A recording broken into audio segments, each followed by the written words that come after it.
Hiya, how's it? And welcome to our podcast about bridging global cultures, celebrating the good, the bad, milestones, and growing together. You do that so much better than me. You nailed it. You nailed it.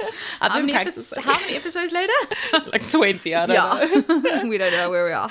Today's episode is something that we've definitely touched a lot on in lots of little ways. Yes. But it is essentially all about our bodies and how they change over time and aging.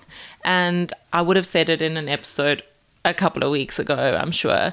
But aging and the way that we age has really become a cornerstone of how I've viewed going into my 30s because we really recognize the fact that things you do now impact you in the long run. Yeah. And so we thought it would be a fun topic to just dig a little bit deeper into today and find out a little bit more about how we actually feel about aging and how Getting old. Exactly, we're getting old. We're getting in different ways. We're getting old. We're getting old. But before we do that, Cara, would you like to tell the listeners about your highs and lows this week? Okay, highs. I'm going to the Cotswolds in 2 days. Favorite place on earth. Oh, I'm very jealous. So It's excited. So pretty. To add on top of that excitement, we are going into my favorite season, which is autumn. I love me in autumn. I think I mentioned it on 2 episodes, but it's kind of Cotswolds coupled with the fact it's autumny. It's going to be Have you cold. been to the Cotswolds in autumn before? Yes, I have. I've done every season. Can confirm autumn is the best. It's going to be a bit rainy, which I don't mind. It's going to be chilly, 15, 16 degrees. Lovely. I am excited. The perfect amount of moodiness. Perfect amount of moodiness. I Might don't even get some glühwein. Oh, I might get some glühwein. I don't need to worry about training for my 21K. I will try run because I think your watch says 72 hours of recovery. So I'm taking that as mine as well. So Did I tell you that? yes, you did. You're like, 72 hours of recovery. So I'm taking that as mine. So Thursday morning, go for a nice little autumnal run. Super excited. And then my low is, it's a low, but it's not really a low. So obviously we have to apply for ILR at the end of the year. Humble brag. Humble brag. And I'm starting to get a bit stressed out about the whole thing. All the if I'm honest. paperwork. Yeah, the admin. So it's more, I know I'll be fine when I have to do it, but I'm starting to really get a bit stressed out about it. Yeah, That's my low. it is a little bit of work. Yeah, it's a bit of work, and maybe also the fact that it's going to cost an absolute fucking fortune. Yeah, so that's my low. Okay. But it's also, it's not a my- high low. It's a high low. Yeah. What are yours? Mine is also connected. It's a high-low. Okay. So I'm going to start with my low, Okay. which is that I am now having to go into the office twice a week. Oh, And sorry. so my working from home life has officially ended. And You're going to have to plan those washing days, eh? I know. And I think everyone needs to really understand where I come from in that I have never in my entire life had to go into an office 5 days a week. Yeah. Or ever had a mandate to go in any days a week. So there's always been like, maybe you should go into the office, and I have sporadically gone in, but never in my working career, and probably not even in my university career, did I go in consistently. Yes. So they're like, you have to go. Exactly. So it's mandated. So first time in my life that I've had a mandate to go in, and it's only twice a week, which I've said that I won't complain about it. Yeah. I did all my complaining, so we're back at it. Why this is actually a high is I've now put this in practice. I've started going in twice a week. It breaks up the week. Yeah, My it weeks does. absolutely fly Yeah. by because I'm going in. So Mondays don't go in, Tuesdays pop into the office, Wednesdays work from home, Thursdays go into the office, Friday, happy days, week over. And you know what? Tuesdays and Thursdays, I think it's going to sound weird, but don't you find that the vibe is just a bit different? Because it's like Thursdays, cool. Yeah, Friday, everyone's chilled on a out, Thursday. everyone's chilled, everyone's out drinking. So I just think the vibe's a bit nicer than a Monday. Yeah, exactly.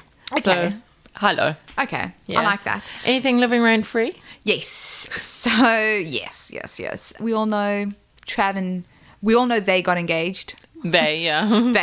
If you don't know, you should know. And That was how our message conversation Yeah, literally like, was. It was like, they're engaged. And we knew engaged. exactly who we were talking I about. was cooking dinner and I was like, what? Keep me on Instagram. And I was like, Are you fucking kidding me? The Royals are engaged. My Royals are engaged. Anyway, so happy for them. But obviously, Taylor and Trav are everywhere. Taylor and Trav. Trav. Love him. Bezos. I'm obsessed with him. I'm actually obsessed with the Kelsey family, more so Jason Kelsey, and even Kylie. His wife is so cool. She's chilled. Anyway, so that led me down a bit of a garden path. So now on my For You page, I'm getting fed, obviously, all the Taylor stuff, which is great, but I'm also getting all the Summer I Turned Pretty. Is it it's the Summer I Turned Pretty, Yes. which is a show on Amazon. So that show features a lot of Taylor's music. Yes, I actually noticed that. Yeah, so it features a lot of her music, but the producers have done it so well in the sense that it's when she's going through these big monumental things in her life, one of Taylor's songs pop up. And I was like, let me give this a bash. Anyway, started watching it. I am obsessed. It is so cute. It's about a 16-year-old girl. She grew up with these brothers, best friends, and they all summer together, and they have always summered together for 16 years. And she's 16, and she's grown into the most beautiful woman. Gone through some body changes. She's gone through body changes, and she's growing into the most beautiful woman. And it's just the story of the relationships with the two brothers and how she navigates being 16 and having all these feelings towards the brothers. And it's just so cute. So wholesome. It's so wholesome. And what I find is quite refreshing is that she's a little bit awkward. She's those awkward teenagers, but she still speaks her truth, which I think is amazing. So, yeah, highly recommend it. It's a complete chick thing. Yeah. John is not going to watch it at all. Proper girl show. Proper girl show. And a Gen Z a little bit because So Gen they Z. speak their truth, don't they? They so speak their truth, which I love. Love it. What's been in your head? We adulted quite hard this weekend and we went shopping for very practical items like ironing boards. Oh, yes. So riveting stuff. I had to buy stockings, which are not called stockings here. Don't call them that. They're weird about that. I think they're called tights. Tights. Yeah, I had to ask an assistant and she was like, what are you doing? Stockings. I know I've done that before in M&S. I'm like, where are your stockings? Oh, sorry, where are your tights? Yo, tights. So very practical items. But John Lewis has Christmas decorations. Yeah. And I'm here for it. I'm picking up where you left off on the autumnal vibes. I'm okay that it is Christmas time. I'm okay. We even discussed it, and I said to Tesco. So Tesco's has got one. They've got one aisle. Yeah, where it's, they not, started, it's not like it's crazy. Not, no, it's not just crazy. like one it's or two there. little goodies. They've got all the mince pies are starting to come out, the Christmas puddings, which concerns me that mince pie lasts so long, but you know what, I'm not going to question it. All the little chocolates and the treats, and I'm kind of thinking, well, I might just stop buying it and putting it in a designated cupboard. Exactly. So that when Christmas does come around, I'm not going to spend an absolute fortune on the celebrations and the quality streets and the Malteser ranges. If you can buy a box of Celebration and not eat it. I know, well, that's my problem. Oh, I love a celebration, a hero. The advent calendars are out. I'm here. I am here. It's summer. And I think, I'm speaking to somebody about it at work, I think it's because we had such a good summer that I think everyone's kind of ready to go into this new season. Let's do cozy. Love it. Right, let's get straight into today's episode. So I do think that sometimes a lot of the topics that we talk about make us a bit of a gals podcast. Well, our analytics actually say we probably past 60-40. Oh, love it. So it's actually not as girl focused as it is. Yeah, because I think the truth is that a lot of the topics are universal, and if you are in a relationship with, or you even have a person that identifies as a woman in your life, then all of these topics are so relevant, and it can maybe just help you understand them a little bit more. Totally. But it's also universal, and body changes are certainly universal. It really is something that should and does resonate with everyone. Maybe just spoken a bit more or less about. And it doesn't matter what you identify as, there are still physical body changes. Exactly. We're all getting old. We're all getting human. That's one thing we can agree on. I can agree more. I think coming from last week's episode about mental health, it's become a lot more acceptable to talk about mental health, and so it's also become a lot more acceptable to talk around these body changes that happen to us as we get older.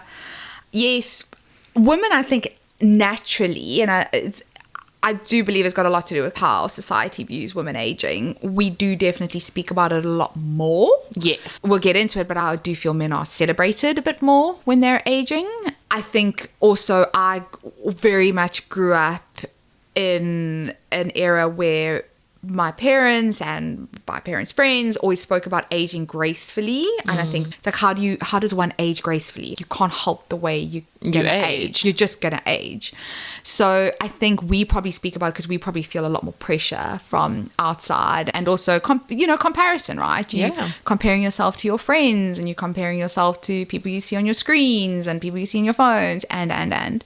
But yeah, I think it's a very important topic to discuss. It really, really is. So when you think about the way that your body has changed already, do you think that there is a difference between what has physically actually happened and how you perceive it to happen? And how you've perceived it? So when you think about, oh, this is how I'm aging, X, Y, and Z. Yeah. Do you think there's a difference? And what are those differences? I definitely think so. So I've always been the bigger girl. I've discussed it in a number of podcasts. So I've always been a bigger girl. I've been on every single fad diet you can think of. I've done the thins, loved me some thins. I've done Tim Noakes' little cookbook stage. I've done vegetarianism to a certain degree. And because I've always identified as, because I always have been bigger, I think what happened to me is the minute I turned 33, 34, everything just started getting a little bit more squishier, and the curves really started curving.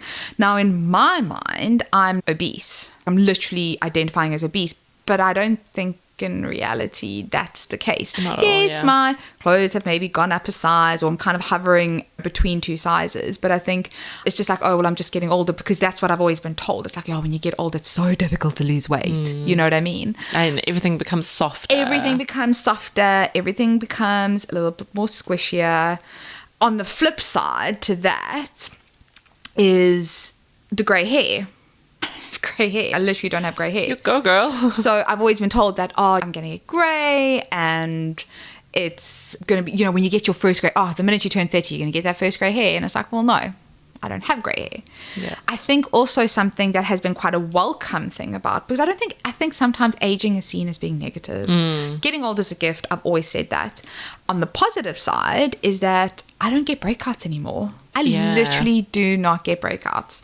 And I remember, growing up, I used to get welts, like when I say absolute welt, like underneath my skin, all around here. And these are all, this is all your hormone. Yeah. But I've just found that the older I'm getting, I'm like, oh, I'm not breaking out. Even when my period comes, generally... You maybe get a spot or whatever, but you don't. A small spot, and then it's gone within a day. Oh, so that's great. I've noticed these changes. I've probably perceived them, some of them to be a bit more negative, but also some to be a bit more positive as well. Well, that's really good. I'm glad that there's both on that spectrum. Yeah. Because I always say this. I'm like, oh, there's an interesting study that has shown. Tell us. I love an interesting study. You can always tell who's put the episode together, because you always have interesting studies, and I'm just like, I'm just going to talk about myself. This is not in the show notes. It's just another one that it's another one you've read. Another one. I haven't read the whole study. I read News 24. Not News 24, like The Sun, the Daily Mail, the Smut. Karen's off there reading Harvard studies. I'm really not. But it's always very interesting to look at these things. I'm so interesting.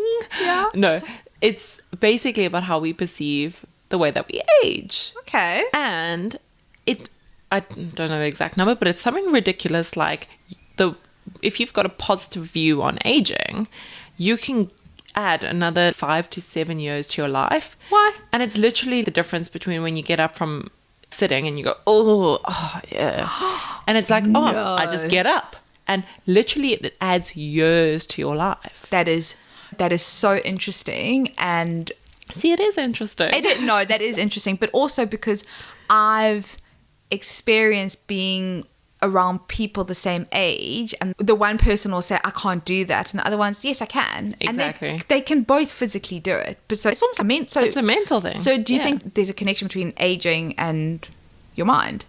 Yeah, definitely, obviously, 100%. So yeah, sorry, I went on a little tangent there, but very interesting. Great little topic. So when we're researching this episode, I think aging spills into 3 categories, which I want to hear your take on this. There's 3 times in our lives where our bodies do change: puberty, childbirth, menopause. Yeah.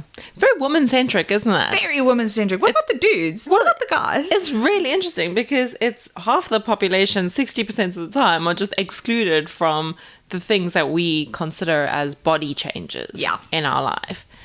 But really, there's that slow aging process that actually takes place. But what happens? I mean, puberty. There's so much in between. Stuff that happens. Exactly. Then, finish off puberty and then suddenly, okay, well, now you need to shunt out some babies. And then what is the other? Let me have a look. The last one was menopause. Okay, so childbirth, puberty, childbirth, menopause. Yeah.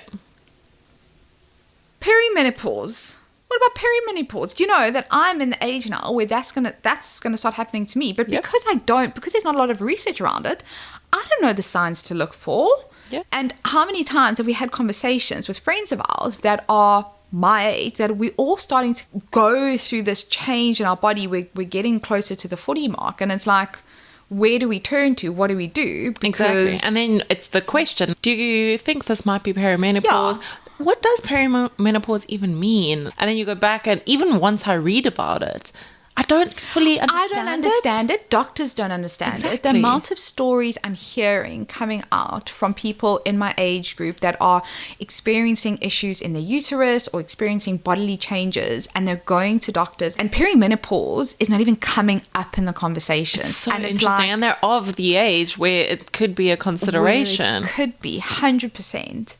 I struggle with that a little bit as well, because I think our socioeconomic and our macro environment has a massive part to play in the way that we age and our body changes. Climate, upbringing, I think societal levels. I can guarantee you now, when you compare a woman or a man that's grown up in a privileged life at the age of 30, their body's going to look very different to somebody that's been living below the breadline at the age of 30. Of course. That person, and I'm not a doctor, but I'm just thinking logically, somebody that's been living below the breadline, they're going to be aged a lot quicker than the person living in a privileged environment. And what we also know is there's a perception versus reality kind of thing, or Instagram versus reality. And going back to that previous question, I was thinking about it the other day, and I was thinking about hair extensions, which is a very simple example. As you get older, your hair thins. But in DCC, Dallas Cowboy cheerleaders. It took me I was like, I'm like, oh, DCC. The DCC. Have you watched the second? Yeah. Have you? Yeah. Good. I've watched 1 or 2 episodes. Yeah, I loved it. Okay. But mostly because it's just so fascinatingly controversial. And these girls, because a lot of them are women. Yeah. They're just coming out of girlhood, going into womanhood. They're all so young. But girlhood going into another part. Yeah, exactly. And manhood. Manhood, yeah. And they've all got extensions being put in. And if they don't have extensions, they need to get extensions put in. And it's just such unrealistic standards for the average person. Number one, it's a complete hack to maintain that sort of thing. Absolutely. It's also very expensive, and so you are going to look far more glamorous and far more easily, gracefully moving into that aging when you've got access. Of course you are. Baby Botox, we were just talking about it as well. I mean, I look at some of my friends, and I'm all for the Botox. I think you go, inject that stuff. So much so I'm considering getting some just for my little crow's feet and over here and this little thing. So having the Botox, right? So you could be putting it in. You're going to look a lot younger because you have the finances to do that. But then that also puts pressure on people that don't have the finances to do it as well. Does that kind of make sense? Completely. You can't compete. You can't compete because women need to age gracefully. Yeah. No, we really do. And Kris Jenner, oh my gosh, her facelift is incredible. Remarkable. She looks insane. She looks 40 years old. Yeah, she looks crazy. And I mean, it's stunning. I look at her and I think to myself, she's 70? Yeah. You go, girl. Yeah, like completely. She is unbelievable. But look, she's got access to the best plastic surgeons in the world. She has got so much privilege. But I also think she's kept herself young. Yeah, she certainly has. And it's that living it out kind of thing is, it literally adds years to your life, the way you view, the way you age. Yeah. there's also been studies on Botox, and basically any facial changes that you make to yourself does to some degree inhibit the way that you read other people's emotions on their faces. What? Because your face doesn't move in the same way that it used to.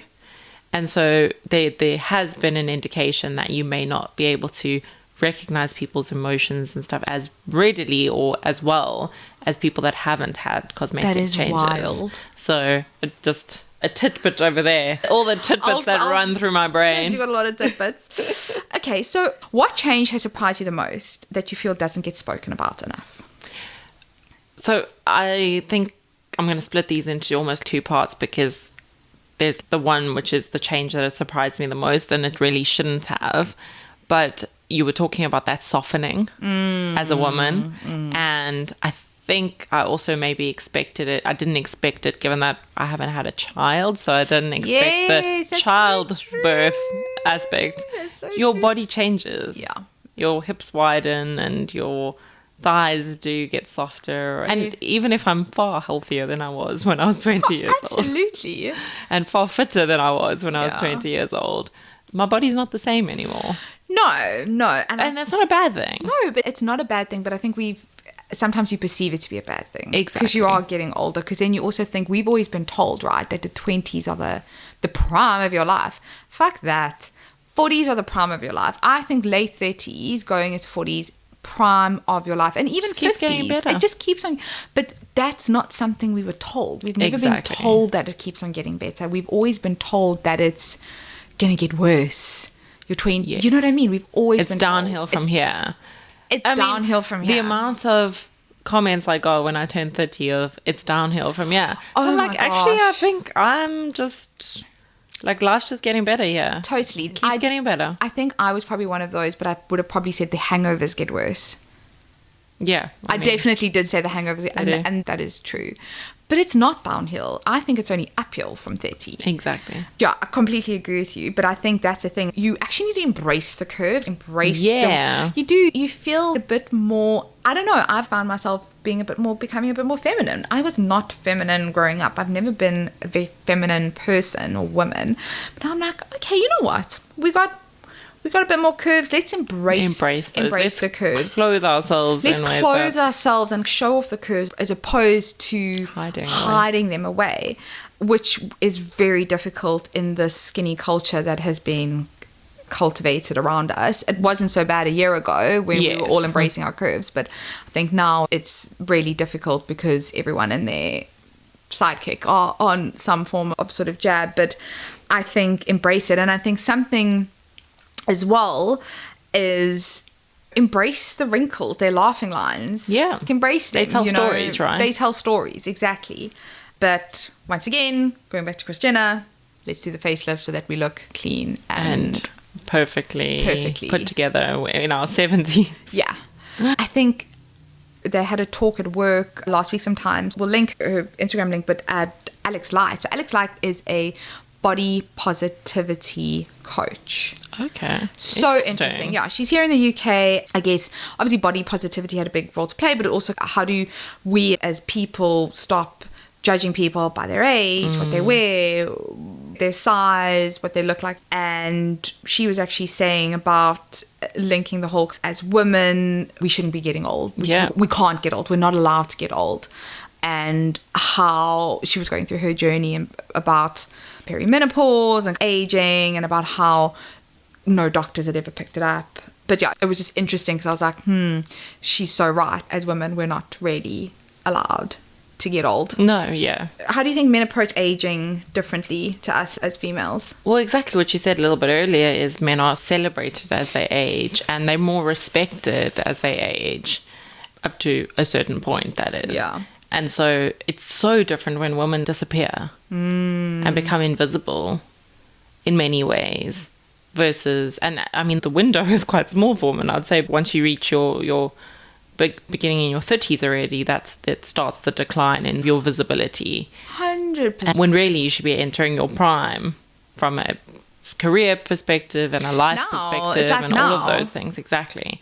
So definitely from that. But I also think that because of these societal changes or expectations, rather, as women, we experience aging a lot more drastically. Yeah. Not physically, but the emotional side of aging and body changes in our younger years.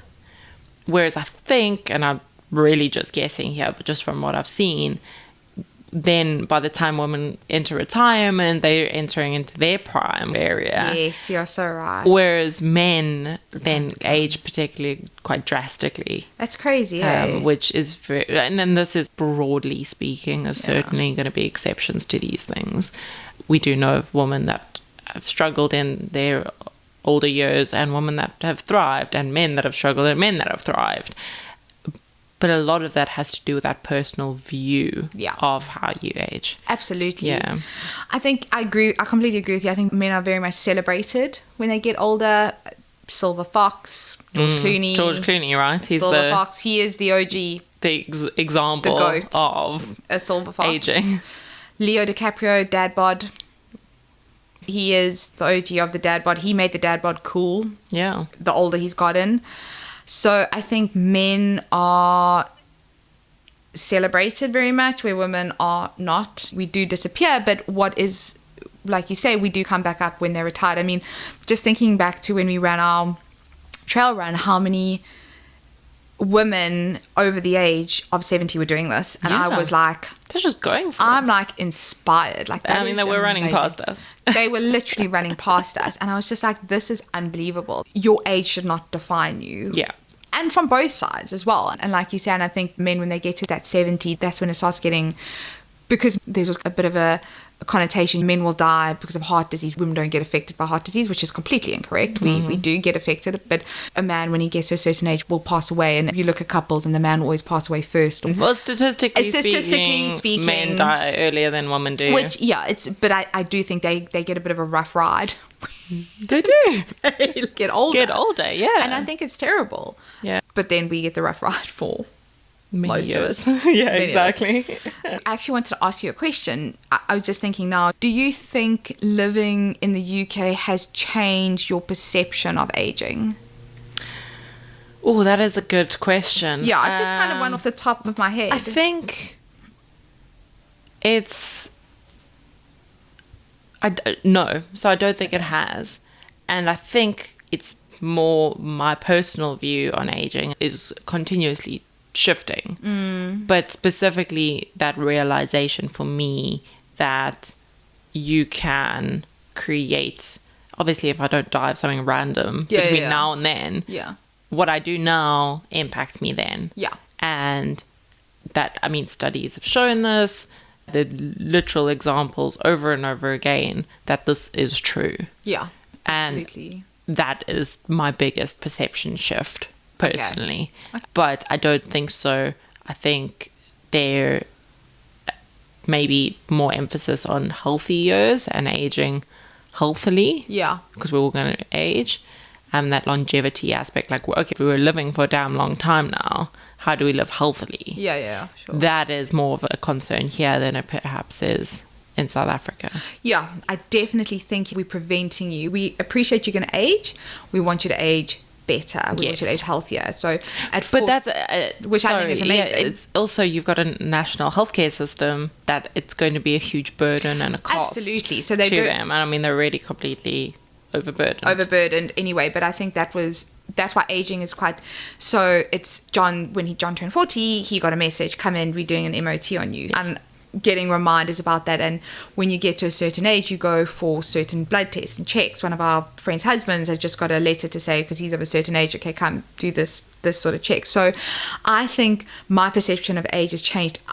I now agree with you, what we're doing now is going to affect us, but I also think we can actually live a lot longer, and you can live a very active life when you are old, as you get older. Yes. So, and I'm talking about 70s, 80s, the amount of people, of couples that I see, or even single people that I see going about their day, walking to the store, going to community centers, doing this, and I'm like, that is amazing. Your life doesn't just have to stop when it's that age. Exactly. So I think mine is definitely changed. I guess also, I was lucky enough, my gran, up until she got really sick, I mean, my gran was one of the most active human beings on the planet. Yeah, she was a firecracker. But I think sometimes what happens is that you get old and you're like, okay, well, my life stops now.